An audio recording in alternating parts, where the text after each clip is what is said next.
All right, let's welcome a new guest to Straight Fire. I don't believe he's appeared on the pod, but boy, he's going to be everywhere for the next, I don't know, 6 months to a couple of years, thanks to Shedeur Sanders landing in Cleveland. Zac Jackson from The Athletic. Zac, how you doing, man? I'm good. It's been a wild 3 days, right? So whether it's 3 months or 3 years or longer, we'll see how it goes. Yeah, did you have to inform friends and family, hey, man, I'm going to have to lock the iPad around you guys from now on? Like, hey, I don't need anybody calling up any players. I mean, this is wild times in Cleveland. Yeah, so the pick gets made Saturday afternoon. There was actually a press conference going on in the media room for the second day picks, right? And then it flashes trade, and then it becomes obvious that it's him. So just Okay. madness breaks out. I'm texting my editor or whatever. Finally, it settles down about 10 minutes later, Jason. I have 95 text messages. Some of them work, but one of them was from my 14-year-old son. Can I get a Shedeur jersey? And I thought, well, that explains a lot. So I was still this Wow. morning responding to those, getting back Yeah. to him. And Holy Tuesday cow. morning. That's funny. I have a 14-year-old son as well. He's not a Shador guy. I don't even think he's like up on where Shador going to the Browns. But I will just say, like, it's been a whirlwind. Like, I mean, from Kenny Pickett to Joe Flacco to Dillon Gabriel. I need you to help us wrap our minds around this situation. And again, I don't want to make this a Shador Sanders podcast every day. But as you can imagine, Zac, we've done some Shador podcasts and the numbers have been kind of bananas. Yeah. We got to give the people what they want, right? Talk me through the Browns offseason. So Watson has the Achilles, then he re-ruptures it. And at that point, it's like, all right, he's probably not playing next season. So then they swing a trade for Kenny Pickett. And I'm Yeah. just curious your thoughts when that happened. Yeah, so that would be the first of four surprising moves, right? All four of them to some extent. The very first day of free agency, about 5 hours in, they make the trade for Kenny Pickett. And it's like, it makes sense. Dorian Thompson Robinson was a nice kid. He was here for 2 years. He was the worst. There's a stat that confirms he was maybe the worst player to ever start an NFL game, right? So they move him, they get Kenny Pickett. He's played in the division. They know what he can be, which is probably a backup. So they're moving along. They're obviously taking a quarterback. So the draft process starts to unfold. And you come home from the combine, and the realization is that Cam Ward is going number one. And the price to get up there is just too much than the Browns can do because of the Watson trade. There's no way they can make that trade, right? Uh, so then Joe Flacco became a surprise. And obviously, Flacco has the connection here and they know him. It makes sense now, Jason, that it's settled. But at the time, to me, it was a surprise because it's like they already have a backup whose ceiling is bad starter in Kenny Pickett. And people here love Joe Flacco, but he's 40 years old. He can't move. Right. Right. Like the Browns got the best of Joe Flacco 2 seasons ago. Let's just be honest. So Yeah. then it's like, okay, well, this totally makes sense because you know what you're getting in Joe. You know he's going to get into guys' asses in training camp. He's going to command the offense, and then they're going to bring someone else along, right? And they make the trade to get out of Travis Hunter to add the second first round pick. And it's like, all right, they're playing for next year. They're going to punt on quarterback, and they make four selections in the first 67 picks, no quarterback, and then at 80 or 94, Dillon Gabriel, who's never going to be a starting quarterback. You know, Real? Whoa, hold on, uh, hold on. What do you mean? You don't think in the NFL or with the Browns? he is 5'11" in cleats. He's not going to be a starting quarterback. What? He's just not going to be, So right? why take him then? What do you think that was about? That was about, I mean, they went through the process. They did their work, and they are free to prove me wrong on that, right? But he's just too small. This is the AFC North. This is Cleveland. They're playing outside for at least four more seasons, right? Like this is not going to work with Dillon Gabriel. I think their analytic charting project took them to Dillon Gabriel. I think that they, Mm. he has arm. He played 6 years in college. There's a lot, but he's a backup. He just is. So now it's like, okay, we're going to Saturday. They've made this stunning pick. They've made some interesting picks before. They've made moves that were a little bit predictable, but not really, not right. Off ball linebacker at 33, trading out of the second pick. And then Shedeur Sanders, they trade up 22 spots and they take Shedeur Sanders after everybody, including them, had passed on Shedeur Sanders multiple times, right? And so whatever the reasons, now they're in. So now you have an extra crowded room. You have two rookie quarterbacks who have to compete for snaps, who, when they do play, Jason, are going to be playing with third stringers and XFL guys out there, right, in the Yeah. summer. And you got to get a read on things. So I don't know how it's going to go. I know Shedeur adds spice and adds somewhat of a ceiling to the thing. I know as a fifth round pick, he's probably guaranteed almost nothing other than this Yeah. summer, right? So of the four, when you think about it, the one they have the biggest commitment to, big picture, is Dillon Gabriel because that's a top 100 pick. They gave Flacco $4 million in guarantees. Kenny Pickett's cap number is a little less than 3 million. He's only under contract for 1 year. So this thing is wide open. I would say it's 80%, right? That the rookies don't start, that either Kenny Pickett or Joe Flacco is going to be the starter on September Mhm. 10th. But beyond that, it's wide open. And how we get from now in April to September, I don't exactly know how that's going to go either. Yeah. All right. Let me rewind to 2014, a heady time in Cleveland. And they ended up selecting a certain Johnny Manziel at pick 22. Mhm. This was a Texas kid who obviously flashed and was exciting as hell at A&M. But again, a smaller quarterback. I'm looking it up. I don't think he started at all. There was a Bengals game he threw 18 passes. That might have been as a backup. But then in 2015, he kind of sort of got the chance to start some games. Obviously not an NFL quarterback, and was out of the league shortly thereafter. I'm just curious, is there a celebrity angle that, hey, Manziel was a celebrity quarterback, they loved him? That's what Shedeur Sanders is. I think a little bit, but I think they're completely different. For one, they took Johnny in the first round. So there Yeah. was a big commitment there. And I would say for 2 through 6, Johnny didn't fail because he was too small. Johnny had a blatant disregard for doing any work. He just did. I mean, from day one, Jason, he did not want to do the things required. And when he did start that game against the Bengals, he came off after a couple drives. And Brian Hoyer sat next to him, and he looked at Hoyer and said, "You didn't tell me this shit was this hard, right?" And Hoyer was thinking, well, if you'd pay attention every now and again, right? If you'd wake up Oh, on time for yeah. that. And I mean, it was a disaster from hour one, the Johnny Manziel thing. So Johnny had plenty of arm. Johnny was mobile and made plays. And you saw that a little bit. Yeah. His life was just so disconnected from football, and it went so poorly in such a short amount of time that the Browns had to move on. So Johnny's regrets are there. And like I said, the investment is completely different. That is a year they had 2 first-round picks. They used the second one on Johnny Manziel. They also completely blew the first one in Justin Gilbert that year. Oh, So gosh. He was a disaster so yeah, quarterback. so like I get it, and then people want to say, well, he's like Baker, right? Baker came in, he wasn't for everybody, he has the chip on his shoulder. Well, that was the number one pick, and the Browns, to a large extent, were right about Baker Mayfield. You know, he's never going to be the top tier guy, but Baker's had a good career. Yeah. Baker had a little bit of success in Cleveland, and then the Browns made this choice rather than extending Baker Mayfield. And I don't think, I know this is not what we're talking about today. I don't think Baker would have ever gotten to where he is now if he'd have stayed in Cleveland. He needed to Yeah. grow up, right?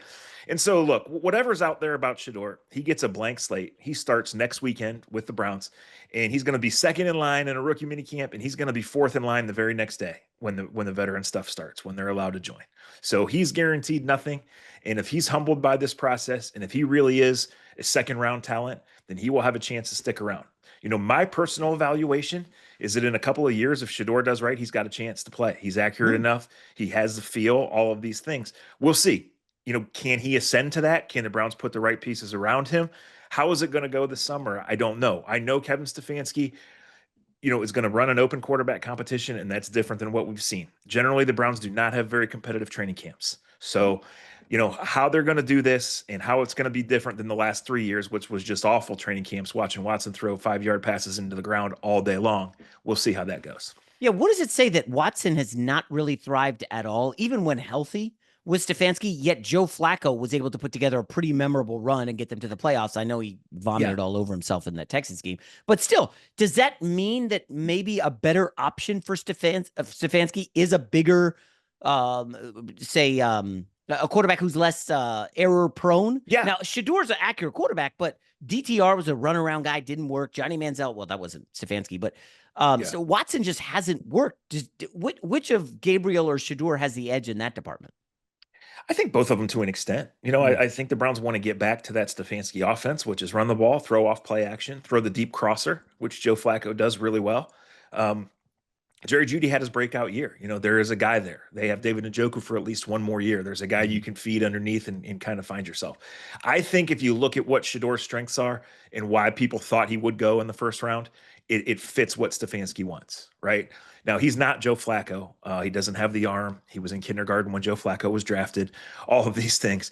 But I think an advantage for the Browns in trying to get out of this mess is when they are on that field starting 3 or 4 weeks from now.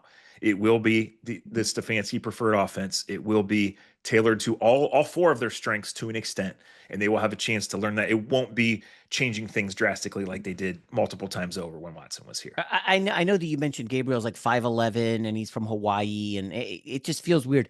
But the fact that Stefanski and company would take him in the third and not Shedeur tells me that maybe this was the owner stepping in saying, "Hey, man, it's the fifth round. Can we get Shedeur?" Do you think Haslam had any say or input in this? I think it's possible, and I think the one thing you can say right now with a level of confidence is it clearly wasn't the plan. If they were taking Shedeur at 144 or any time on Saturday, then why would they be taking another quarterback in the Yeah. third round, right?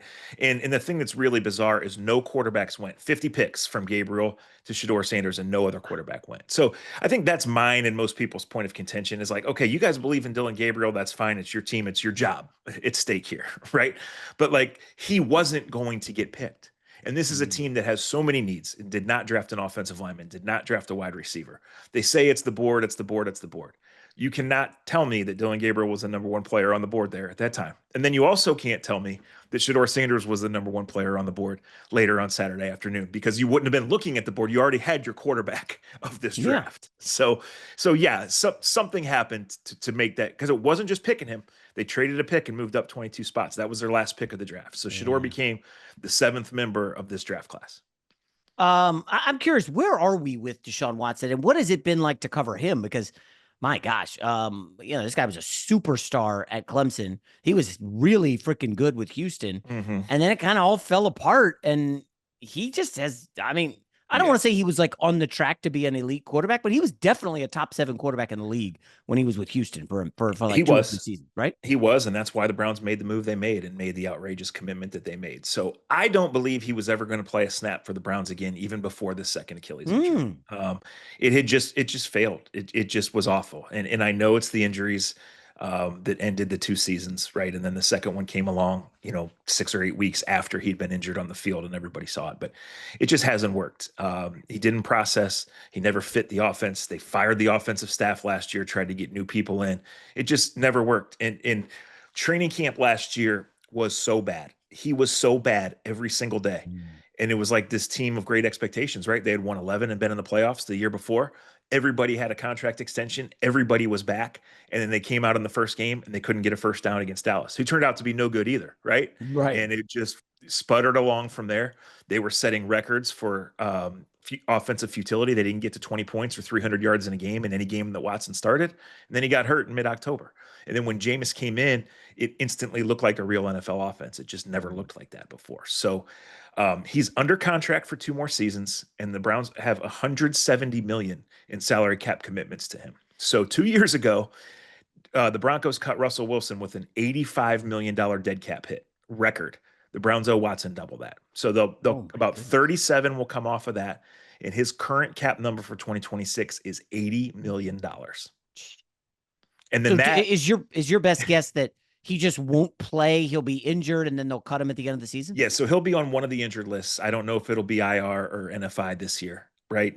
And then after that, they'll have to decide because every dollar is guaranteed and spoken for. So they'll have to decide, are they going to formally cut him and accelerate the hits, or how they're going to do that. But they're right now they're at only around, if you count the draft class being signed in the next week or so, they're only at around $6 or $8 million. Like, this is why they didn't do much in free agency. This is why they had to go the Kenny Pickett and Joe Yeah. Flacco route. They just don't have the money because it's not just Watson's contract. They took several other guys, and a lot of them good players. Don't get me wrong, and accelerated all of that money forward to be good last year when they went 3-14, and this year when they're kind of stuck in between a rebuild and trying to make the most out of the end of Joel Bitonio's career. Myles Garrett turning 30. Nick Chubb's not coming back, right? So it's a team in transition, and Yeah. it's a team that has the lowest over under in the league.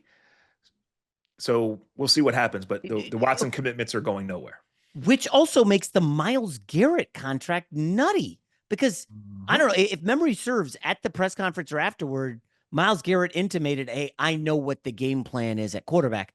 Well, I'll be honest, there's no way on earth it was Kenny Pickett, Joe Flacco, Dillon Gabriel, and Shedeur. Like, That's right. what do you make of the Myles Garrett move? I understand why they didn't trade him, and I think it's probably personal. Nobody wanted to be the GM that traded for Deshaun Watson and traded away Myles Garrett. But yeah, Oh, I said, the first thing I wrote at the end of the season was the offensive coordinator change. But as soon as we got home from that game and as soon as we started processing the offseason, the first thing I said is they have to trade Myles Garrett. Like, they have to move on here. They mm, they have to be honest about it. Myles had started, in December hinting towards I might ask for a trade. I don't like the state of things.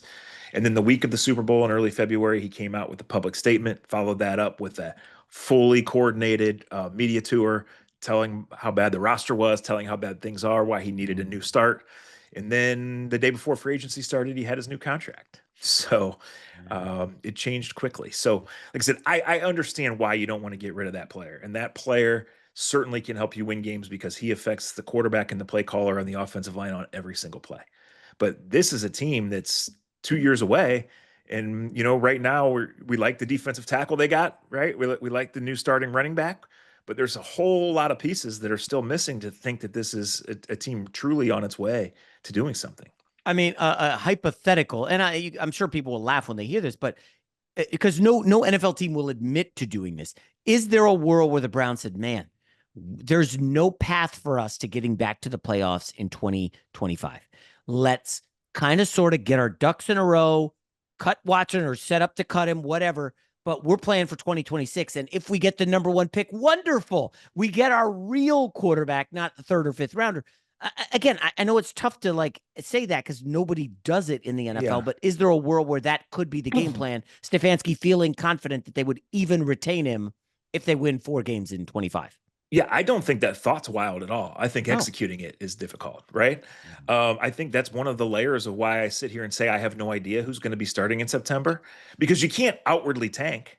But No. last year, the last 3 games, they said we're not winning anymore. They went to DTR. They played Bailey Yeah. Zappi, right? Oh, gosh. At the end.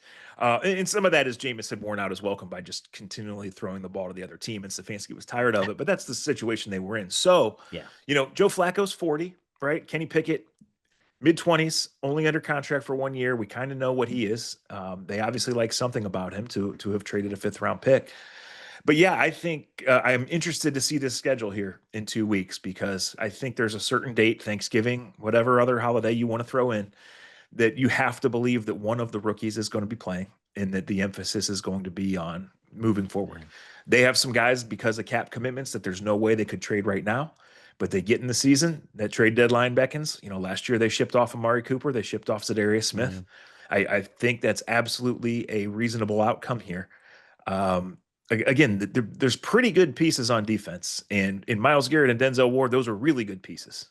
Like arguably as good a 1-2 starter defense as anybody has, but it's not a deep roster for the loss of draft picks, for the money spent, and it's an older roster. And 3 of the 4 best offensive linemen are only signed through this year.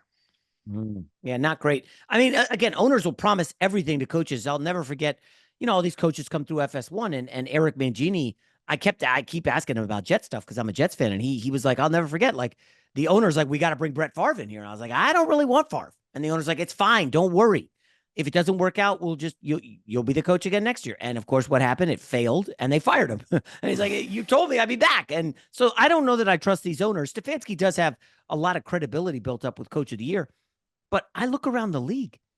I can't find another quarterback controversy heading into the training camp other than the Browns and maybe the Colts. Is there another one that I'm missing? Yeah, well, we don't know what's going to happen in Pittsburgh. We assume it's Aaron Rodgers. Assume, right? yeah. Yeah. So, yeah. That's pretty bleak.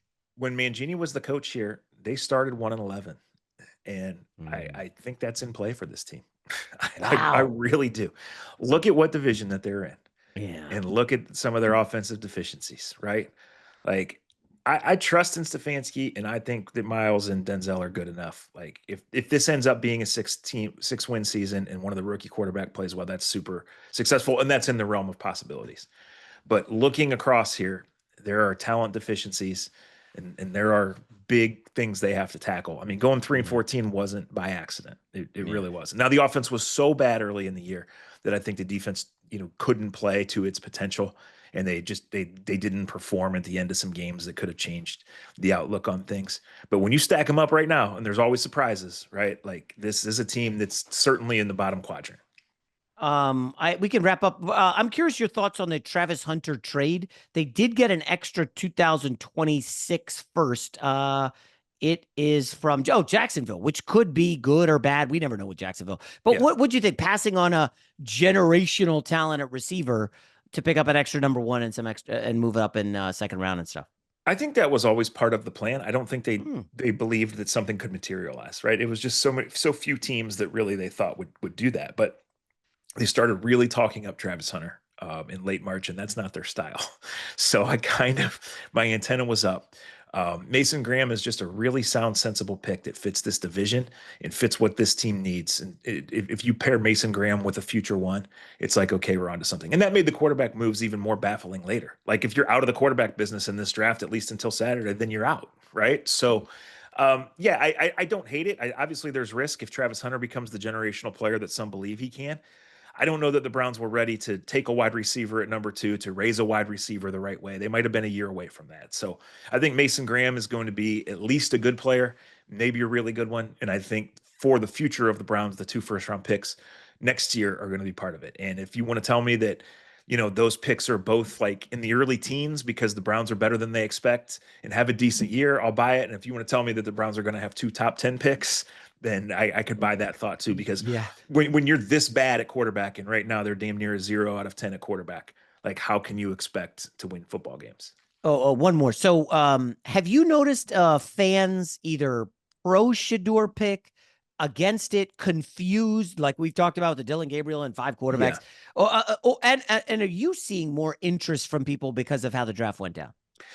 It's too early to say that. People are interested in the Browns, and I can tell you that being back in the top 5 after 3 years of no first-round pick was good for business. It was good for interest level. I think people are excited about Shedeur, and I think for 2 reasons. One, I think there was a contingent that always believed or wanted them to take him in the first round, right? Mm, He's a known commodity, and early mocks had that being a possibility. Right? It yeah, wasn't until the combine that it became clear that he wasn't going to go in the top 5. right. And secondly, I think people look at it and say, he's in the 5th round. Whatever happened, happened, but this team took him, and now why couldn't he beat out these guys? Right. And I think that's a fair question to ask. Yeah. It's just one on a long list of questions that we're all asking right now. So, like I said, I don't think we see the full team on the field till like May 28th or so. I'm anxious to see that. I'm anxious to see how Shedeur handles everything. I'm anxious to see, what kind of opportunities he really gets. And then when they get to training camp, last year, everything, as I mentioned, was so settled. Every guy had his contract. Yeah. Everything was about Watson's going to be good, even though that went against what we saw with our own eyes every single day. Whereas this year, there's going to be a hunger, and that starts with the open competition, and really across the roster, a bunch of young guys who are playing for jobs because this is an older team and has been an older team. So there's some vacancies. So, like I said, if Shedeur doesn't make it, I'll be shocked.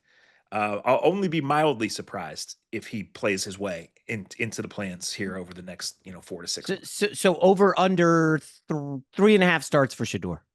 Ooh, that's a good line. That is a good line. I'm I gonna mean, put that in my initially I group said text. 1.5, but I had to bump it up because everybody's like, "There's Well, I no think way." if you're really offering that line, Jason, whether we're betting a dime or just having fun with it, you got to think about the Browns' history, and 4 quarterbacks play every single year. So Jeez, forgot about the futility there. So you yeah, would probably lean to the over. I would probably. I would have to consider it. Yeah, I think that's a really good line. I'm going to put that on my group message here as soon Well, as it we depends sign about off. how the schedule shakes out too. Like if it's super soft early and Flacco or Pickett gets hot, then probably Yeah, Shedeur ain't playing until they're tanking. and Um, it's or do Flacco and Pickett go down to the wire and they keep them both, or does one emerge from the other and somebody's backup gets hurt and they make a trade and just go with the 2 rookies, right? Because that's a totally different, oh, conversation. I And didn't like I think said, they about both that. have super easy trade numbers, and the cap situation. It's not like they're behind the cap, but the cap situation is such that every couple million count here as they go about their business over these next That few months. is interesting because wasn't there I kind of swore there was a trade. It was Kirk Cousins when he went down with Minnesota. Didn't they swing a trade for somebody to try to stay relevant? Yes, they did. It was Was it? Josh Dobbs who had Cleveland had That's right. traded earlier this summer. Fuck. Yeah, So that is I never thought of that until you said it. So Cleveland is positioned well, like Kenny Pickett and Joe Flacco. Hey, trade bait. Somebody goes down. You want to yeah, stay relevant? Keep your job. Come get him. yeah. And like people know what Flacco is, right? And he's not for everybody, and he's 40. But if he shows he can play a little bit, and then he's available, like they could make that move. And you're not going to Yeah. get much for him, but certainly it's in play because when that fourth guy was added to the quarterback room, and it wasn't just some cast off or some undrafted rookie, now it's like, okay, we really don't know how this is going to go. Kenny Pickett has said on the record twice, I was promised the chance to compete for a job. Not that he would be given it, not that he would win Right. it, but he said the first thing the Browns said when they called him that day is, "We're glad to have you here, and you're going to get every chance to compete for the job." Yeah, that's very vague. I need a Well, little sure. more certainty than that. Anyways, all right. Zac Jackson, the Athletic. Great stuff, man. Keep up the good work. It's going to be a awesome season for you, I'm sure. Probably going to gain followers all across the board. Be on podcasts every week. Why is Shedeur inactive? Did you see the Dion tweet? I mean, man, it's gonna be a big one for you. Good luck, man. When I was at Fox, they sent me to Cincinnati to cover a Tebow preseason game, right? And I remember it. And this was what, 12, 13 years ago? And I remember, he didn't play until the third quarter, but there was an NFL Network crew that followed him on the sideline the whole. And that's something that's always stuck with me. I remember watching that from the press box. And as I was driving home Saturday, I was thinking that's what this is going to be. The Browns preseason 100%. openers in Carolina, and it's either going to be on ESPN or it's going to be on NFL Network, and he's going to have his own camera crew Yeah. following him as he stands on the sideline and waits to play. I wonder how Stefanski and company are going to view that, because nobody wants that nonsense. Didn't you think that was part of why he slipped? Yeah. You don't want a I third thought quarterback with the camera crew. I think Right? the owner probably had some say, like, "Hey, let's bring him in." Yeah. That could be good for business. Jerry Jones, I'm surprised he didn't take a flyer on him. Jerry Jones loves this kind of thing. He lives for it. Attention, So yeah. he All right, lives man. for it. The Browns just stumble into it. That's the Stumble difference. into it. Yes, of course. All right, man. Good stuff. Talk to you soon. Thanks, Jason.